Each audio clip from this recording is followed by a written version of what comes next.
Hey, good morning, everybody. This is Dave Cook. We live in a world today where people are struggling to understand what's going on. It's that simple. We have a virus where the information and the data is confusing. We all have opinions and perspectives on it, but we don't know where to go. We don't know what to do. And we're looking for answers, but we're also looking to have our questions answered in the same way. We're also trying to understand what people are sharing with us. And it's confusing and it's hard to know the truth. And then on top of that, we had this tragic situation right now where protests over a tragic death of a young man in Minnesota have erupted into violence. And again, there are a whole lot of people, trying to convey a message, and there are a lot of people trying to, having trouble understanding the message. And the key to all of this is how we listen. It's really how we listen. And I have passion about listening. And I think, was thinking about this week. There was a message out there, people posting a quote from Martin Luther King saying, "A riot is the language of people unheard." A riot is the language of a people unheard. So true. What do you do? What do you do when you get to the point where nobody is listening, nobody's paying attention? You can't evolve change. In a store, in a relationship, we walk out, we find another relationship. But what do you do when your life every day is impacted by a situation where you're not being heard? If it's at work, it's our employer, we find another job. What do you do when you can't leave? What do you do when you can't evoke change? You get frustrated, you get mad, you get angry. And so before you jump on me and say I'm supporting protesters, no, that's what I'm saying, but I'm just asking you to stop for a minute and think about what you would do if you got to the point where you were just absolutely had nowhere to go, nowhere to turn, and nothing ever changes to the point where your life is continually impacted by something. So that's the question I'd like you to ask. Now, but I'm going to come back to that, just to go there for a minute. Just think on that. Now, so let's think about what a protest is. A protest precedes a riot. A protest is the language of a people demanding to be heard. And in the situation with Black Lives Matter, a couple years ago, a guy named Colin Kaepernick kneeled to protest police violence. And everybody decided that they didn't like his protest. Well, it's not about liking somebody's protest or approving of their protest. What he is doing is he's raising his hand, in this case, kneeling down saying, pay attention to this situation. I don't know how else to get you to stop for a moment and understand. And because we didn't approve of his protest or the way he did it or how we decided we want to interpret it, which means we stopped listening, because of that, nothing happened. And we decided that he was degrading the flag or degrading the Constitution. He wasn't doing any of that. He was protesting the situation in the best way he knew possible. And he never said he was doing anything different. We decided that we heard something different as a society, and we shut it down.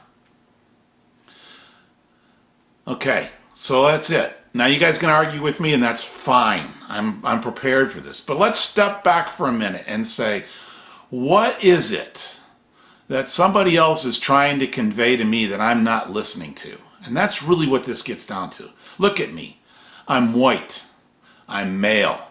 I grew up in a relatively safe, all-white, affluent environment, or nearly all-white, affluent environment. I went to a nearly all-white private college. What are my perspectives? And I was born, obviously, I was also raised in a very religious, family. So what are my values?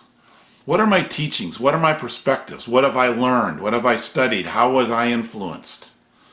Okay, so that's how I see the world. But what about the people who are marginalized on a daily basis, whether we're marginalized by race or ethnicity or class, their legal issues, addiction, which I've experienced? How do they see the world? How do they experience the world? What is it that they've experienced in their life that has formed how they see and experience the world? How well do you know that view? I'm really good at conveying my view. I'm really good if I surround myself with a bunch of people like me of saying, this is how things need to be done. This is how people need to react to things. This is the appropriate way to respond. I've created rules and expectations defined by how I viewed and experienced and saw the world. I can't possibly look at somebody who's so angry, so frustrated, and so disappointed in the way they are treated that they respond to it in a way that by my judgment is inappropriate. Because frankly, my judgment matters not at all. What they are really doing, what that individual or that group of people is actually doing is raising their hand saying, somebody please listen to me. You need to understand what I am experiencing.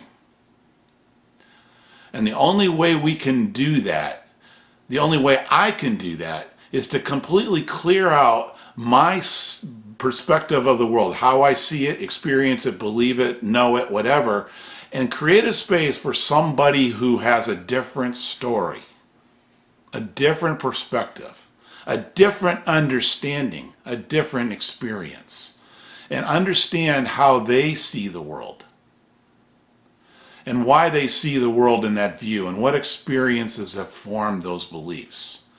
And then once I understand, when they get to that point and say, this is what I need, I'm in a place to sit there and navigate, strategize, plan how I can stand with them and support them.